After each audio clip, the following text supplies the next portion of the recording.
Hi, Shannon Waller here, and welcome to the Inside Strategic Coach podcast with Dan Sullivan. Dan, today what we're going to talk about is something that you've said, which I found very interesting, which is that a problem that doesn't bother you isn't really a problem. It's a project. Well, it's just a little thought that's come into my mind over, I would say, last 3 or 4 months, that I notice that certain things irk me, certain things irritate me. And on a really bad day, it's where a lot of things have irked me and really bothered me. So I've just added a little checkoff thought that when I'm feeling kind of irritated by something, I ask myself the question, if this didn't bother you, would it be a problem? And the answer is always no, it wouldn't be a problem. It would either be a project of something that can be done and we'll move forward quickly to do it, or it's something to be ignored, okay? Because some things, when you think about them, it's not really worth spending any time, talent on it or energy. And I've just been kind of struck by this, that my days have been happier over the last 3 months with the addition of this one thought. If this particular situation, this particular circumstance did not bother you, would it be a problem? And then every time I have to answer the question, no, it wouldn't be. And, it's like having your flight delayed for an hour. If it didn't bother you that the flight was delayed for an hour, would it be a problem? And I said, no. And it just struck me how much of the unhappiness of my life has really been about things that I gave myself permission to be bothered by, and how I'm not giving myself permission to be bothered by. And then I just sit back. So I said, so what's really happening here? Oh, this should happen, this should happen, this should happen.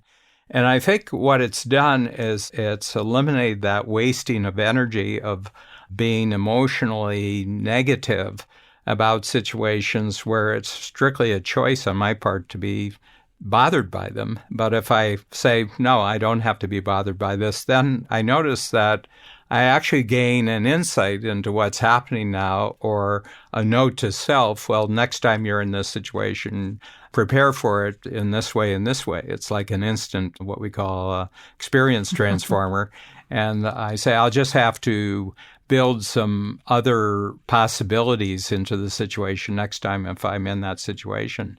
But I don't have to expand negative energy. I don't have to let it get me down.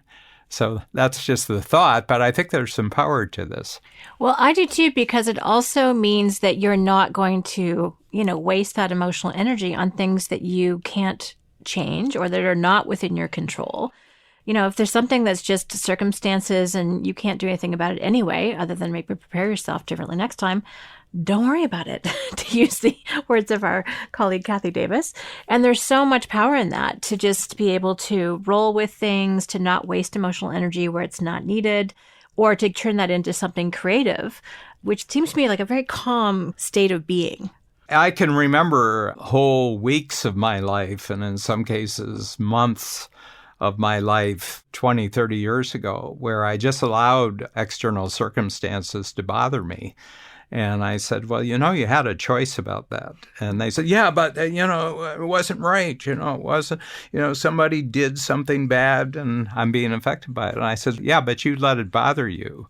So I'm just playing with this thought. And this is really where I'm sort of telling the truth about where all insights that we've had in Strategic Coach have come from. It was just my noticing something that affected me negatively. And then I said, well, if this wasn't a problem, but it was just a project, how would you have to feel right now and how would you have to think? And the question is that I could just draw back into myself, oh, that's really interesting. I hadn't noticed that before. Oh, that's really interesting. I remember, earlier in my business career of being late and getting to the airport and being bothered for a period of a couple hours. And I said, well, that's easy. Why don't we just set off for the airport 3 hours early, get there early, have a coffee, relax, read the newspaper, read whatever you have with you, work on some project. So Babs and I, for at least the last 15 years, always start for the airport where we have at least 2 hours when we get to the airport, and I'm not bothered by lateness anymore. So there's an enormous amount of learning that is triggered if you say to yourself, remember, if you're bothered, this is a choice on your part. You're actually indulging in a choice here to be bothered. So is there a better use of your time right now than being bothered? Could you be making a course correction? Could you be writing someone an impact filter? Could you just have with you an alternative activity that you could do since you've just been rearranged from the outside? I'm just noticing, and I notice people I don't like. There's just certain people, they have a manner that just irritates me. And I said, if it didn't bother you, would you have any problem with the person? And he said, no, it's just another person. They're different from me. They express themselves differently. They act differently. But you can multiply that by 7.7 billion people on the planet. So you're going to let the entire population of the planet bother you? But there are some people who do. They get bothered by what independent human beings outside of their realm are doing to them. I said, gee, I don't think this is a good use of my energy. I don't think this is a good use of my time. And what it's done is made me much more open to the difference of other people. Actually, I've come to appreciate that people don't do things the way that I do things. They don't think the way that I think. And that's really interesting. That's not irritating anymore to me. It's actually, gee, maybe they're onto something I'm not seeing here, or they're noticing something I'm not noticing, but I'm not irritated by that experience. So it's really opened up my brain to the differences. I mean, if you're really for human freedom, if you're going to grant it to yourself, you have to grant it to other people too. Good point, Dan. Yeah. Well, first of all, I think anything that makes us more open also makes us more available. So you just take in a lot more. As a system, you're much more receptive. But the whole idea of the process from irritating to interesting, what a great way to coin that phenomena. Yeah. I mean, it's just such a cool way to look at things. So if someone wants to do this for themselves, if they're feeling irked or irritated, thinking about your thinking, the whole basis of Strategic Coach is really defined by the line, our eyes only see and our ears only hear what our brain is looking for. So what I'm gaining more and more is an ability to say, in this situation, what's your brain really looking for? Are you looking for a human race outside of yourself that's exactly the same as you? If you answer, yeah, I'd like people to be more like me. And I said, yeah, but you've spent your whole life trying to be different from other people. So you can't have it both ways. You can't say, on the one hand, I want to be different from other people and then demand that other people be the same as you. The anger that some people have in their lives comes from the fact that they somehow want things to be very uniform and conforming in one part of their thinking, but they want to be unique in another. So my sense is if I really want to lead a life that's unique, then I have to grant that other people's uniqueness is going to be different from by definition, that their uniqueness is going to be different. I'm just noticing that I'm appreciating people more as a result of this. That's a big thing. But anytime you get angry or you get irritated, just step back and say, if this didn't bother me, would it actually be a problem? And the answer, based on my research over the last 3 or 4 months, is no, it's not a problem. It could be a project. It could be a correction. It could be a call to prepare better for this type of situation, but it doesn't bother you. It's just learning. You're just learning something new about the world outside of your world. And Dan, we talk a lot about freedom in Coach and in this podcast.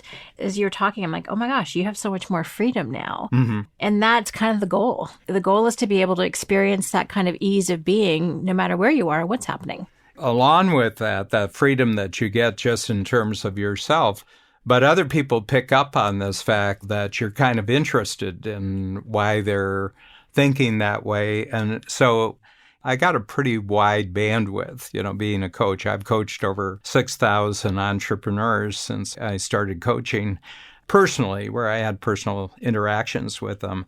I have my favorites, but what I'm noticing is that since people's different, what I could interpret previously as irritating behavior or irritating ways of talking about themselves, when I say to myself, well, this isn't going to bother me, it actually creates an attraction between us because we pick up on other people being bothered. And since I'm not putting off that radio wave anymore, that I'm bothered, I can just ask them a question, which is not a confronting question, and say, hey, I'm really interested in what you said there.